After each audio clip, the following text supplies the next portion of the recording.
Kortelaisen vieressä on Ahola vielä tekemässä muutoksia, jos Aholasta on kiinni tai sitten ei. Mustavalkoinen lippu kilpailijalle. Syynä päälle ajo ja Monen on lyömässä kapuloita rakkaisiin. Kivimäki menee ykköseksi, Terhonen kakkoseksi, nyt viedään yhtä kuljettajaa. Sitten 4 renkailla siinä pysyy, se oli se pääasia. Eli alkueristä otettiin selkeä ykköspaikka. Fiatia myöskin kakkospaikalla ja tästä tarinasta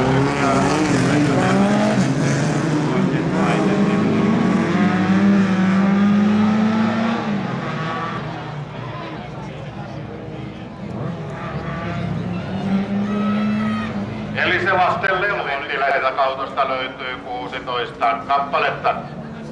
Lehtoko sieltä lähti? Kyllä vain Lehto menee ykköspaikalle, missä on vähän uutta. Ei ole vähän uutta vain näkyssä.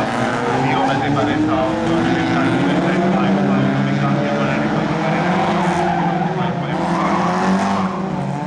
Vilppilähtöjä Vähälun mukaan Janille. Taitaa ajamattomuus näkyä vähän Janun ajosuorituksessa, nimittäin Jani on kourilla sitten ylivoimainen tässä, vai ei, säästelee selkeästi, menee ykköspaikalle. Urrila ykkösellä ja näin kakkospaikalle Rajala. Vittasun lausuminen Vilkitsalaisuudesta jo tässä vaiheessa keskipakalla nähdäkseni lisäksi Ivalan kivistä. Joni-Petteri Kaarlelan, se on ainakin silmät Helenius ulkoradalta. Nyt on Heleniuksessa sitä tuttua hannumaista menoa, kun ensimmäistä kertaa mennään takakaarteeseen. Voivat hakea allentausta tarjoussuitteja ja täyttää etukäteen. Autosta löytyy 16 kappaletta.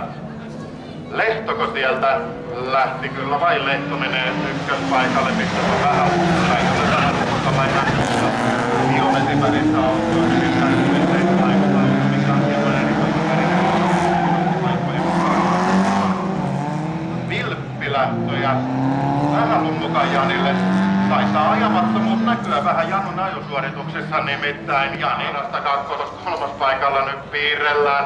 Ja piirrellään vähän reippaalaisesti, onneksi kaikki pystyvät jatkamaan, se on pääasia valtakunnassa kaikki hyvin. Törmänen Sappiin, ja odottelen ensimmäiseksi menemään tunnen Takasaareen. Tänne tuossa heti kotia. Lämmikko näyttää mitä hän osaa. Tietysti auton rakentajat ovat näyttäneet mitä osaavat.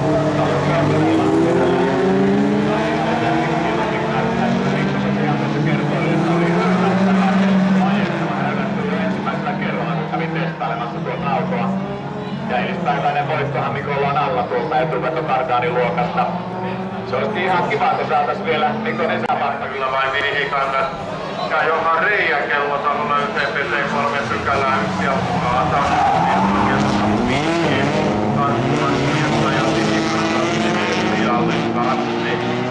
Rialle Kassi siis kakkosuljettaja, kun Kellosalo vie letkaa ensimmäistä kertaa takakarteeseen.